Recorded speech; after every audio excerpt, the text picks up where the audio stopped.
નમસ્તે વિદ્યાર્થી મિત્રો, આપણને એ ખ્યાલ આવી ગયો કે અલ્ટરનેટર એટલે કે એસી જનરેટર છે એ મિકેનિકલ એનર્જી અને ડીસી સપ્લાય લઈ અને એસી સપ્લાય પ્રોડ્યુસ કરે છે.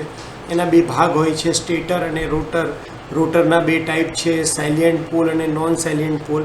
ત્યારબાદ આજે આપણે વાત કરવાના છે કે ભાઈ રોટેટિંગ ફિલ્ડ કેમ રાખવું પડે. આપણે જે સિસ્ટમ પ્રિફર કરવાના છે એ છે રોટેટિંગ ફિલ્ડ અને સ્ટેશનરી આર્મેચર.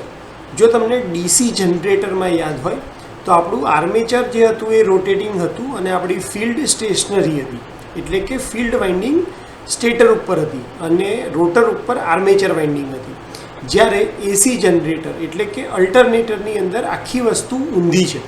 એનો મતલબ કે આપણે ફિલ્ડ વાઇન્ડિંગને રોટેટ કરીએ છીએ, એટલે કે રોટેટિંગ ફિલ્ડ છે અને આપણું જે આર્મેચર છે એ સ્ટેશનરી છે, એટલે સ્ટેટરમાં આર્મેચર અને રોટરમાં ફિલ્ડ છે. તો આવું કરવાના ફાયદા શું છે? તો આના ટોટલ 9 ફાયદા છે. સૌથી પહેલું કે ભાઈ એની સાઇઝ ઓછી થાય છે, એનાથી એની એફિશિયન્સી વધે છે, સેન્ટ્રીફ્યુગલ ફોર્સ ઓછા લાગે છે, ફિલ્ડ વાઇન્ડિંગને સરળ ઇન્સ્યુલેશન કરવામાં સરળતા રહે છે, વેન્ટિલેશન સારું મળે છે રોટર વાઇન્ડિંગને, સ્લીપરિંગની જરૂરિયાત ઓછી પડે છે, કન્સ્ટ્રક્શન સિમ્પલ છે, સ્પીડ એની વધારે છે અને સ્પાર્કિંગ એની અંદર ઓછું થાય છે. તો આ જે પોઈન્ટ્સ છે જે આપણે એક એક કરીને ડિસ્કસ કરવાના છે. સૌથી પહેલાં વાત કરીએ કે ભાઈ રોટેટિંગ વર્સિસ સ્ટેશનરી આર્મેચર. એટલે આર્મેચર વાઇન્ડિંગ રોટેટિંગ રાખવી હોય તો મારે એને ક્યાં રાખવું પડે? રોટર ઉપર. અને સ્ટેશનરી રાખવું હોય તો આર્મેચર વાઇન્ડિંગને ક્યાં રાખવું પડે? સ્ટેટર ઉપર. સેમ આપણે જે પણ વસ્તુને રોટેટ કરાવવી હોય તો એ આપણે રોટર ઉપર રાખવી પડે અને જેને પણ સ્ટેશનરી કરવી હોય એને સ્ટેટર ઉપર રાખવું પડે. એટલે જો ફિલ્ડ વાઇન્ડિંગને તમારે રોટેટિંગ કરવી હોય તો એને રોટર ઉપર મૂકશો અને સ્ટેશનરી કરવી હોય તો સ્ટેટર ઉપર મૂકશો. એવી જ રીતે આર્મેચર વાઇન્ડિંગને રોટેટિંગ કરવી હોય તો રોટર ઉપર અને સ્ટેશનરી કરવી હોય તો આપણે એને સ્ટેટર ઉપર મૂકશું.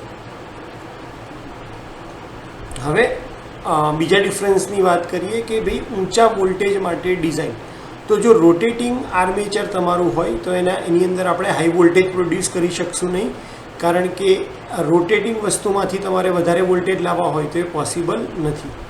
રોટેટિંગ ફિલ્ડની અંદર વધારે વોલ્ટેજ લાવવાનું શક્ય છે, કારણ કે તમે સ્લીપરિંગની મદદથી એને બહાર કાઢવાના છો. ત્યારબાદ વાત કરીએ ઊંચી પાવર રેટિંગ. તો રોટેટિંગ આર્મેચર હોય ત્યાં પાવર રેટિંગ વધારે પોસિબલ નથી, કારણ કે વોલ્ટેજ રેટિંગ જ વધારે નહીં મળે તો પાવર રેટિંગ વધારે મળવાની નથી. પણ જો તમે રોટેટિંગ ફિલ્ડ ટાઈપનું સિસ્ટમ રાખો તો એની અંદર પાવર રેટિંગ વધારે મળવું શક્ય છે. ત્યારબાદ સ્લીપરિંગ. તો જો રોટેટિંગ આર્મેચર હોય તો એની અંદર તમારે 2, 3 અને 4 ડિપેન્ડિંગ અપોન કે કઈ ટાઈપનું રોટર છે એ પ્રમાણે તમારે સ્લીપરિંગની જરૂર પડશે. પણ જો રોટેટિંગ ફિલ્ડ હોય તો તમારે ફક્ત 2 સ્લીપરિંગની જ જરૂર પડે છે. એપ્લિકેશનની વાત કરીએ તો રોટેટિંગ આર્મેચર જે હોય છે એ લેબમાં અથવા તો ડીસી જનરેટરમાં યુઝ થાય છે અને રોટેટિંગ ફિલ્ડ હોય એ પાવર સ્ટેશનમાં અને આપણે જે અલ્ટરનેટરની વાત કરીએ છીએ ત્યાં આપણે યુઝ કરીએ છીએ. હવે આપણે આ જે આપણું ફરતું ફિલ્ડ અને સ્ટેડી આર્મેચર છે એના જે ફાયદા છે એ ડિસ્કસ કરવાના છે ડિટેલમાં.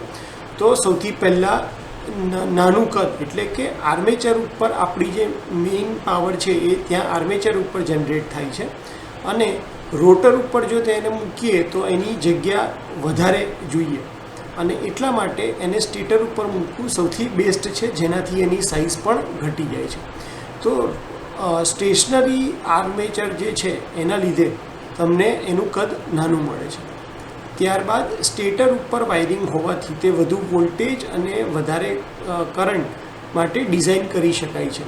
તો સ્થિર આર્મેચરને લીધે આપણે એને સ્ટેટર ઉપર મૂક્યું હોવાથી વધારે વોલ્ટેજ અને વધારે કરંટ માટે અને તેથી વધારે પાવર માટે પણ આપણે એને ડિઝાઇન કરી શકીએ છીએ. ન્યૂનતમ સેન્ટ્રીફ્યુગલ બળ. આર્મેચર સ્ટેટર ઉપર હોવાથી જે સેન્ટ્રીફ્યુગલ ફોર્સ જે લાગે છે એનાથી આપણે આપણો જે પાવર છે એને બચાવી શકીએ છીએ. ફિલ્ડ વાઇન્ડિંગને ઇન્સ્યુલેટ કરવી સરળ પડે છે, કારણ કે ફિલ્ડ વાઇન્ડિંગ રોટર ઉપર છે અને એને ડીસી સપ્લાયની મદદથી આપણે એનર્જાઇઝ કરીએ છીએ, જેમાં કરંટની વેલ્યુ બહુ ઓછી હોવાથી તથા વોલ્ટેજની વેલ્યુ પણ લો હોવાથી એને ઇન્સ્યુલેટ કરવું બહુ જ ઇઝી છે. સારા વેન્ટિલેશનની શક્યતા. આર્મેચર સ્ટેશનરી હોવાને લીધે એને જે કુલિંગ કરવું છે એ બહુ ઇઝી થઈ જાય છે.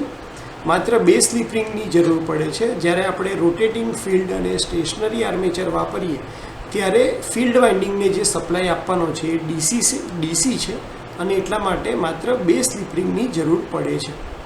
સરળ બનાવટ. આર્મેચર સ્ટેટર ઉપર હોવાથી ઇન્સ્યુલેશન કરવું બહુ વધારે વોલ્ટેજ માટે પણ ઇન્સ્યુલેશન કરવું ઇઝી પડે છે. એથી એની બનાવટ ખૂબ જ સરળ છે તથા એને ખૂબ જ ઝડપી સ્પીડે ફેરવી શકાય છે. ફિલ્ડ ફરતું હોવાથી આપણે એને ખૂબ જ સારી સ્પીડ ઉપર રોટેટ કરી શકીએ છીએ. સ્પાર્કિંગ ઘટાડી શકાય છે. રોટર પર ફિલ્ડ વાઇન્ડિંગ હોવાને કારણે ઓછા કરંટ હોવાને લીધે જે સ્પાર્કિંગ છે એ ઓછું છે. તો આવી રીતે તમે જે એડવાન્ટેજીસ છે કે ભાઈ ફરતું ફિલ્ડ એટલે કે રોટેટિંગ ફિલ્ડ અને સ્ટેશનરી આર્મેચરના ફાયદા કયા છે, આ સવાલ પૂછાય ત્યારે આપણે આ 9 પોઈન્ટ ઉપર ડિસ્કસ કરી શકીએ છીએ. લાસ્ટ આવે છે 2 ટાઈપના અલ્ટરનેટરની સરખામણી. એટલે કે એક ટાઈપનું અલ્ટરનેટર કે જેમાં આપણે રોટેટિંગ આર્મેચર લીધું છે અને બીજા ટાઈપનું અલ્ટરનેટર કે જેમાં આપણે રોટેટિંગ ફિલ્ડ લીધું છે. તો બંનેની અંદર આપણે કમ્પેરિઝન કરવી હોય તો આર્મેચર વાઇન્ડિંગ ક્યાં મૂકશું? તો આર્મેચર વાઇન્ડિંગ છે એ રોટેટિંગ આર્મેચરની અંદર રોટર ઉપર મુકાય અને રોટેટિંગ ફિલ્ડ છે એમાં આપણે એને સ્ટેટર ઉપર મૂકીએ છીએ. ફિલ્ડ વાઇન્ડિંગ છે એ રોટેટિંગ આર્મેચર વખતે આપણે એને સ્ટેડી કરવું પડે એટલે સ્ટેટર ઉપર મૂકવાનું છે અને રોટેટિંગ ફિલ્ડ કરવું હોય ત્યારે આપણે ફિલ્ડ વાઇન્ડિંગને રોટર ઉપર મૂકીએ છીએ. ઉચ્ચ વોલ્ટેજ માટે ડિઝાઇન એટલે વધારે વોલ્ટેજ જો આપણે પ્રોડ્યુસ કરવા હોય તો રોટેટિંગ આર્મેચરથી એ પોસિબલ નથી પણ રોટેટિંગ ફિલ્ડથી એ પોસિબલ છે. એવી જ રીતે ઉચ્ચ પાવર વધારે હાઈ વોલ્ટેજ અથવા હાઈ પાવર પ્રોડ્યુસ કરવો હોય તો રોટેટિંગ આર્મેચરથી એ પોસિબલ નથી પણ રોટેટિંગ ફિલ્ડથી એ પોસિબલ છે.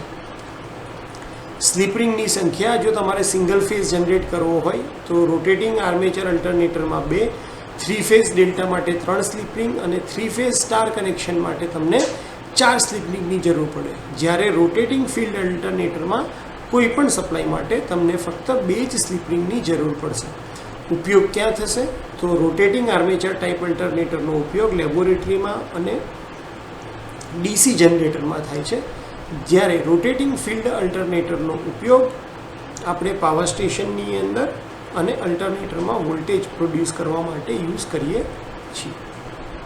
તો હોપ કે તમને બેઝિક ડિફરન્સ કે સ્ટેટર ઉપર આપણે આર્મેચર મૂકીએ છીએ અને રોટર ઉપર ફિલ્ડ વાઇન્ડિંગ મૂકીએ છીએ એના વચ્ચેનો ડિફરન્સ ખ્યાલ આવી ગયો હશે અને તમે કમ્પેરિઝન આરામથી લખી શકશો.